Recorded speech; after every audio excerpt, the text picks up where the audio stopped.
Hi అండి. Welcome back to our channel. ఈరోజు మన వీడియోలో కమ్మగా ఎంతో రుచిగా ఉండే బెండకాయ పచ్చడి ఎలా తయారు చేసుకోవాలో చూపిస్తాను. ఈ పచ్చడి వేడి వేడి అన్నంలో కొంచెం నెయ్యి వేసుకొని తింటే అద్భుతంగా ఉంటుంది. అన్నంలో మాత్రమే కాదు, రోటీస్‌లోకి అలాగే దోస లాంటి టిఫిన్స్‌లో కూడా అద్భుతంగా ఉంటుంది. జిగురు లేకుండా దొండకాయ పచ్చడిని టేస్టీగా ఎలా తయారు చేసుకోవాలో ఈరోజు వీడియోలో చూసేద్దాం. పచ్చడి తయారు చేసుకోవడానికి పావు కేజీ బెండకాయలు తీసుకుని శుభ్రంగా 2, 3 సార్లు వాష్ చేసుకుని తడి ఏమాత్రం లేకుండా పొడి క్లాత్‌తో తుడుచుకుని ముక్కలు కోసుకుని ఇలా పక్కన పెట్టుకున్నాను. ఇప్పుడు కడాయిలో ఆయిల్ వేసుకుని 2-3 టేబుల్ స్పూన్ల వరకు ధనియాలను వేసుకుని వేయించుకుందాం. సన్నటి సెగ మీద ఇవి మాడిపోకుండా వీటిని దోరగా వేయించుకుని తీసుకోవాలి. మనం చేసుకునే బెండకాయ పచ్చడిలోకి ఈ ధనియాలు ఫ్లేవర్ చాలా బాగుంటుంది. ఇవి చక్కగా వేగిపోయాయి. వీటిని తీసేసుకుందాం. అదే ఆయిల్‌లో ఒక 50 గ్రాముల వరకు అంటే 2 గుప్పుళ్ళు ఉంటాయి పల్లీలను వేసుకుని సన్నటి సెగ మీద ఈ పల్లీలను మాడకుండా దోరగా వేయించుకుని తీసుకుందాం. పల్లీలను తీసుకున్న తర్వాత ఆయిల్ ఉంది కదా సరిపోతుంది. ఇందులోకి 10-15 వరకు మీ కారానికి తగ్గట్టుగా పచ్చిమిర్చిని, ఒక మీడియం సైజ్ టమాటాను ఇలా పొడవుగా కట్ చేసుకుని వేసుకుందాం. వీటిని 1 నిమిషం పాటు వేయించుకున్న తర్వాత పైన మూతతో కవర్ చేసుకుని మధ్య మధ్యలో కలుపుకుంటూ ఈ వీడియోలో చూపిస్తున్నట్లుగా ఇలా బాగా వేయించుకుని ప్లేట్లోకి తీసుకుందాం. ఇప్పుడు అదే బాండీలో కొద్దిగా ఆయిల్ వేసుకుని మనం నీట్గా తుడిచిపెట్టుకున్న బెండకాయ ముక్కలను వేసుకుని వేయించుకుందాం.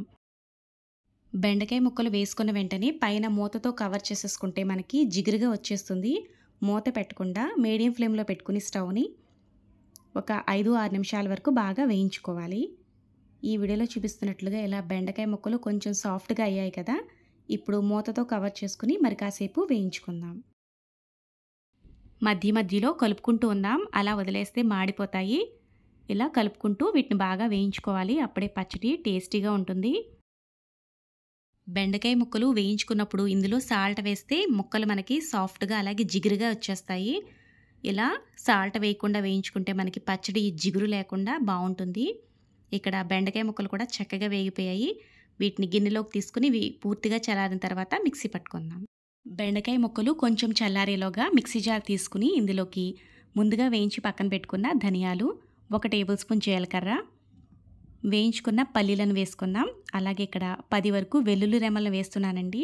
ఇవి కొంచెం ఎక్కువగా వేసుకుంటే పచ్చడి టేస్ట్ చాలా బాగుంటుంది. ఇందులో వాటర్ ఏమాత్రం వేయకుండా కోర్స్గా బ్లెండ్ చేసుకుందాం. మరీ మెత్తగా కూడా మిక్సీ పెట్టుకోవాల్సిన అవసరం లేదు.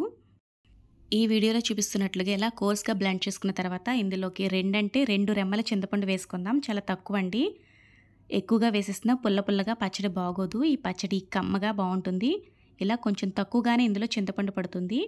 మనం వేయించుకున్న పచ్చిమిర్చి అలాగే టమాటోలను కూడా ఇందులో వేసుకుని ముందుగా వీటిని మిక్సీ పట్టేసుకుందాం. ఇప్పుడు ఇందులోకి వేయించుకుని పక్కన పెట్టుకున్న బెండకాయ ముక్కలను వేసుకుందాం. అలాగే టేస్ట్కి సరిపడా సాల్ట్ని కూడా ఇందులో యాడ్ చేసుకుందాం. బెండకాయ ముక్కలు వేసిన తర్వాత మిక్సీ ఎక్కువగా పట్టక్కర్లేదండి. కోర్స్గా బ్లెండ్ చేసుకుంటే సరిపోతుంది మనకి. కమ్మని బెండకాయ పచ్చడి అయితే మనకి రెడీ అయిపోయింది. ఈ పచ్చడి ఎలాంటి జిగురు ఉండదండి. చాలా బాగుంటుంది. ఇప్పుడు ఈ పచ్చడికి చిన్న పోపు వేసుకుందాం. బాండీలో ఆయిల్ హీట్ అయిన తర్వాత పోపు దినుసులను వేసుకుని వేయించుకుందాం.